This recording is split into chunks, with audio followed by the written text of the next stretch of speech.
Love me like a, love me like a, love me like a stranger.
Can I get the crust out? It's supposed to be like a video of, you know, natural things. You don't have to hide. Why you hiding? Everybody got crust in their eye. No. Everybody wake up with slobber on the side of their mouth. That don't mean you gotta see it. You don't want them to see it? You shame? He shame, guys. Tell me how bad your breath smells. It smelled like onions because I ate some onions last night. And even after I brushed my teeth, I came home and put some mouthwash in my mouth, you know, swiggled it around before we were about to, you know, whatever, end our night. And then, and then I woke up this morning and I can still taste the onions. So it's stinky. Yeah. So we're just waking up without having to go get a 2-year-old out of his bed and bring him in here. We gotta go see this 2-year-old right now. Yes, we still do have to go see him. Well, you just gonna go drop off the car seat, right? Yeah, I'm gonna go in there and see him though. Oh my God. He don't need to see me. I need to be, you know, unexposed for a little bit. Make him miss me. He miss you. His face will light up when he see you. I know it will. But yeah, we're waking up without a 2-year-old because Julian is at his grandparents, but we had to go back over there because Teddy while I drove away without taking out the car seat and putting the car seat in one of his grandparents' cars. It happens. So they're like stuck at the house with a 2-year-old until we get over there. It happens. Did it happen about the coat too? That's okay. We're gonna charge that one to the game. That's sweet. So we still gotta go over there to make sure my baby has a coat, even though he would have got a coat anyway. But I got to get out the bed and make it. And get the camera on. Dun, dun, dun, dun, dun, dun, dun.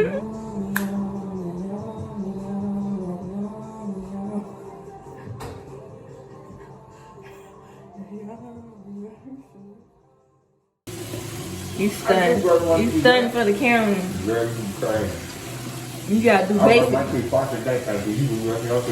That's a tell. You do basic stunt. Like basic. That you basically brushing your teeth for the first time. Now you trying to play me. Don't let me expose yourself. Expose me? How? How you gonna expose me? Yeah, you can't expose nothing. How to soak your breath when you have it. Oh.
So we're headed to start our day and drop off the car seat. Yeah, the car seat.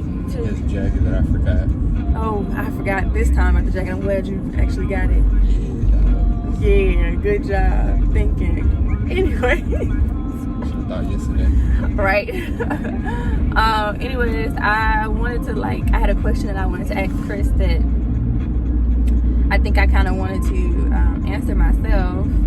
And we kind of, I guess we kind of talk about this a lot, but I just wanted to know if you, what do you know now that you wish you would have known before you got married? And if you could tell yourself back then something, what would you tell yourself? It's a big question.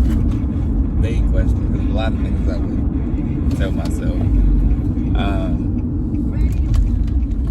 I guess the biggest thing, I would start spiritually, developing a better relationship with Christ first, get more Christ-centered. Going to church, but, young 20-year-old me was just going to church every now and then, and more focused career-based and, friend-based, so it really wasn't Christ-centered in my heart, so I'll start with there. Outside of that scope, about marriage specifically, conversation you and I had about, having the right conversations, getting the right background. I still don't think it would have been, covered everything in totality, but right. Like I've told you before, developing those tool sets, teaching myself, I'll go back and teach myself how to properly communicate, talk about feelings, how to communicate wants, how to do that respectfully, and all that stuff. So that's how I would start off, and then try to go from there. Really have a real specific answer, but those two things would be my answer. Yeah, I think you kind of touched on what I was gonna say. I had a friend, we were talking on the phone, and she kind of asked, because I got out of one relationship and hopped in this relationship with Chris, and she was like, well, do you guys think you got married too soon, or do you think that you kind of hopped to get married too fast? And to be honest with you, and this is why I text you and I asked, but to be honest with you, I don't think that we got married too fast. I know 50, 60 some year old people who they they ain't got years to date, they hitting their timeline or whatever, and they get married really quickly, and I think that's just because those people know themselves a little bit better, maybe. But then you have some people who are older and they have no idea about themselves. I think for me, it doesn't matter, if I could give myself advice, it doesn't matter how long you date a person, how long you quote unquote get to know a person. If you're not taught, like Chris said, if you're not taught the right tools to handle any individual, any situation, I would say it doesn't have to just be about marriage, but just handle a person in general, I think that it's doomed for some type of failure. Because I know in my past relationship, we were dating for 4 years, and I saw this meme. It was dating ain't supposed to be just going out eating and having sex, and that's exactly what we was doing, going out eating and having sex.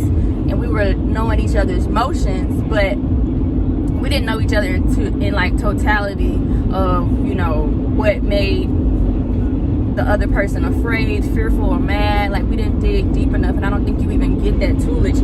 Some people don't even get that toolage at all. They're just living, and they don't know themselves.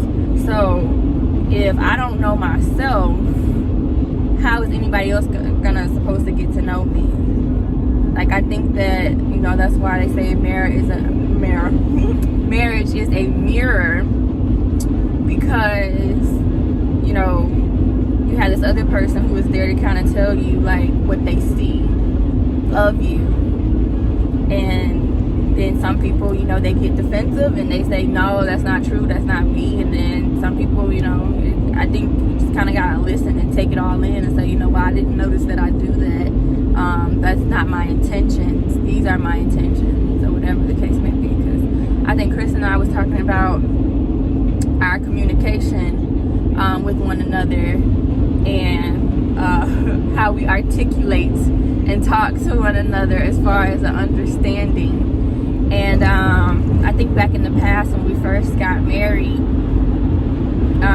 he was telling me what he thought the problem was with our communication.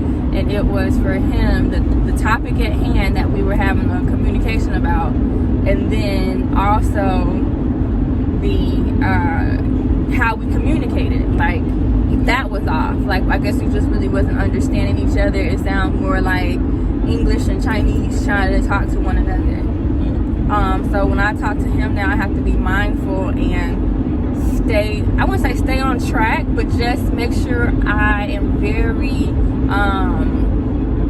particular in how I direct the conversation, so that it leaves less room for assuming. And I think on his end, and even on my end too, I have to ask, like, okay, so this is what I'm hearing. Is this what you mean? And it takes time. People are different. Like, I explain things one way, and he explains things another way. But for me, the problem was like the topic, right? And then it sounded like his conversations were controlling. And, you know, we've talked about it, and he said that wasn't his intentions. And he told me what his reasons were behind, you know, it coming off that way. And I get it. It makes sense. I think some people go around and they don't know, like I said, why they're doing things, and they don't understand themselves. Just kind of got to dig deeper. But that takes time. No matter if you're 22, 32, 52, like, that takes time. You have to want to actually slow down and learn yourself and learn the other person, or you're just two people who aren't gonna understand each other at all. Yeah, so I would say to my younger self, or to somebody that's looking to get married, if you want to get to know a person, if you think that it takes 4 years, 5 years to get married, so you can fully know a person, which I don't agree with, do so. And if you're a believer, make sure you hold out those 4 or 5 years. And if you don't want to wait 4 or 5 years, like most believers don't want to, make sure you do the work. Make sure you do like some hard work in the beginning, so that you can understand this person. It's many questions that go deep. You have to be very transparent and self-aware. Piggybacking off what you just said, most people think, even because I told her that I didn't want to get married till I was 30, and we had this, you know, I would say somewhat decent discussion about, at least on a male perspective, on why we would want to wait, or initially why we would want to wait till we get married. Men tend to want to wait till they accomplish stuff or get, you know, settled, because we're taught we're supposed to be the providers of the house, you know, and a lot of times we just think that means money, you know. So we say, if we can't take care of ourselves, how can I take care of a family? And don't get me wrong, part of that I still believe, but at the same time, things happen, right? You know, if you wait until you have it all together, pause, I thought this car was about to hit us.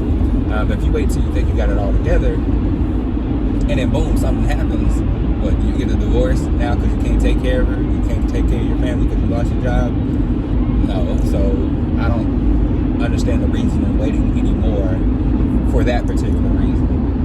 People also think that, this goes for male and female, that if we wait that 4 or 5 years, I get to know you. But the truth is, the person I know today, even myself, the person that I know who I am today, is going to change 4 or 5 years from now. And I would hope that would be the case, because it's called growth. So the same mindset that I have today is going to evolve and change. So me waiting that 4 or 5 years is just going to be me getting to know a whole totally different person. That's myself and the person I'm supposed to be courting over that, time period. So as she said, and I've said, it's our belief that you develop the tools, you develop the means of communication, you develop and get an understanding of y'all core principles, make sure y'all are equally yoked, that you all are both believers, and you all have the same goals, same principles. One might just naturally be a homebody, don't really want to do anything, they're fine with how life is, and some people are cool with that. They just enjoy,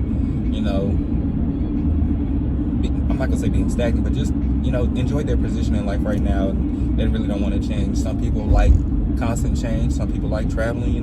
Make sure those things are aligned, and then everything else in between, outside of your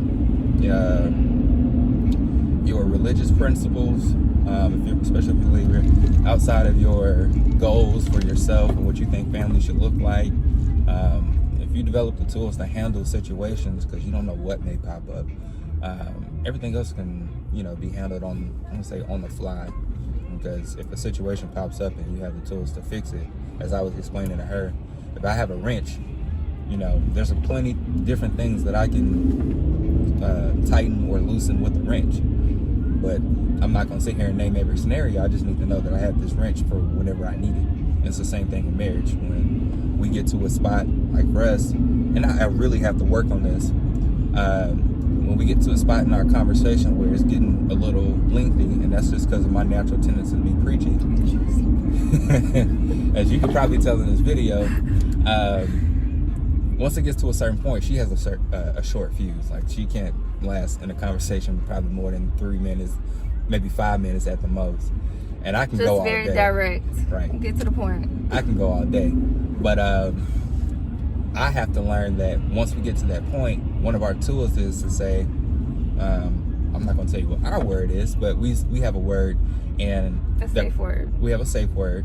That means we end the conversation and we come back and regroup. Now, I had the hardest time with that, I will admit, because due to my childhood and how I was brought up, I didn't get a lot of say-so. So I think through the reverse of that, somehow it's like manifesting that I need to speak, and I'm working on that. And she knows that, but it's still frustrating to deal with on the opposite end of me. But we have the safe word, and we stop. That's a tool, and there's other things that we do and we're working on to use. But that tool that I just mentioned can be used in any situation. When it comes to sensitive topics, when it comes to like, hey, I just need to talk about this later, I'm too busy. Like, use a safe word and we can go. Yeah, guys. So we're actually just gonna go ahead and start our day and find some things to do. And we'll show you a little footage, put some pictures in. We're supposed to go drink a flight of beer tonight at this like pizza spot. So I'm excited about that. And then we're gonna get our roll bounce on. Roll bounce. We're gonna get our roll bounce on and go skating and burn some calories, which that's what I want to do. And get some blisters on our feet. And we'll see y'all next time. Peace.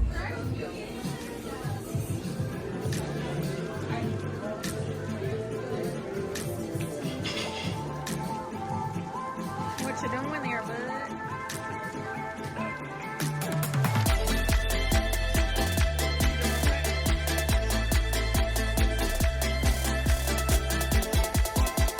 One, two, three, chug, chug, chug, chug, chug, chug, chug.